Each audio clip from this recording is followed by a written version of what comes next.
In the early 1970s, the American middle class followed a predictable rhythm. A single paycheck from a disciplined career frequently covered the mortgage, pay for the family car, fund annual vacations, and build a reliable retirement. Today, that dynamic has reversed. Most households now rely on two full-time earners, simply to maintain a lifestyle that feels less secure than the one their parents experienced. Even as the number of earners has doubled, the sense of getting ahead remains elusive. This chart tracks nominal household income over the last 50 years. The top line shows a massive increase in the dollars families earn on paper. However, purchasing power tells the real story. Adjusted for living costs, actual earnings have remained stagnant for decades. This gap widens with major milestones. Since the 70s, the price of a home, college, and healthcare has exploded, far outstripping any wage growth. We rarely notice the shift while it's happening because inflation feels manageable in small doses. A slightly higher rent payment, another insurance increase, or a larger grocery bill. Each feels like an isolated event rather than a generational decline in standard of living.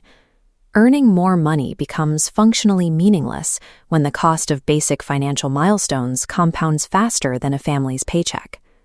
This economic reality has created two distinct tracks. On one side are those who depend entirely on wages to survive. On the other are those who own appreciating assets. During severe downturns, governments and central banks inject massive amounts of liquidity into the economy to prevent a total collapse. Their goal is to stabilize businesses and stop a financial panic, but these actions come with long-term consequences.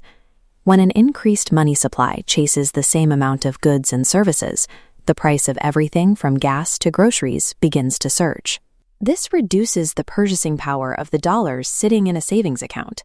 That newly injected capital eventually finds its way into financial markets, driving up the value of stocks and real estate.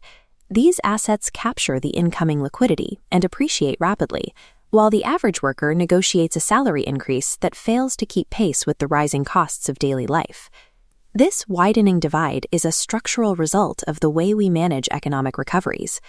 By prioritizing the stabilization of the financial system to prevent a broader collapse, the owners of assets experience the rebound first, leaving wage earners to wait years for their income to catch up. This creates a constant sense of anxiety, driving many people to obsess over global economic headlines. We spend hours trying to predict the next market peak or the exact moment inflation will cool. But the headlines often mask underlying reality. For example, a handful of technology giants have delivered exceptional earnings tied to artificial intelligence, which pulls major stock indices upward and hides significant weakness in other sectors of the economy. We see similar noise in the debate over global reserve currencies. There are constant fears that the BRICS nations will dismantle the US dollar's dominance, causing an immediate collapse of the American financial system. While the dollar's share of global reserves has gradually declined over time, the United States still holds deep structural advantages, including the world's most liquid capital markets and a central role in international trade that will likely take decades to replace. Relying on macroeconomic predictions is a losing game. No individual can control government policy or time the market perfectly, and waiting for a forecast to come true is not a reliable financial strategy. The only factor you can control is where you store your own wealth. Shifting your capital from depreciating cash into appreciating assets is the only proven way to bridge the gap between wages and wealth. The foundation of a resilient portfolio is built on cash-flowing assets. Real estate and businesses provide tangible value and consistent income that can withstand periods of high inflation. Growth assets like diversified stocks and international funds provide a second layer of defense. Historically, these tools have allowed investors to outpace the eroding value of the dollar over the long term. Speculative assets like cryptocurrency offer a different opportunity.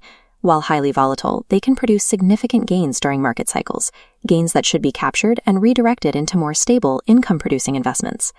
Finally, physical gold serves as a form of financial insurance.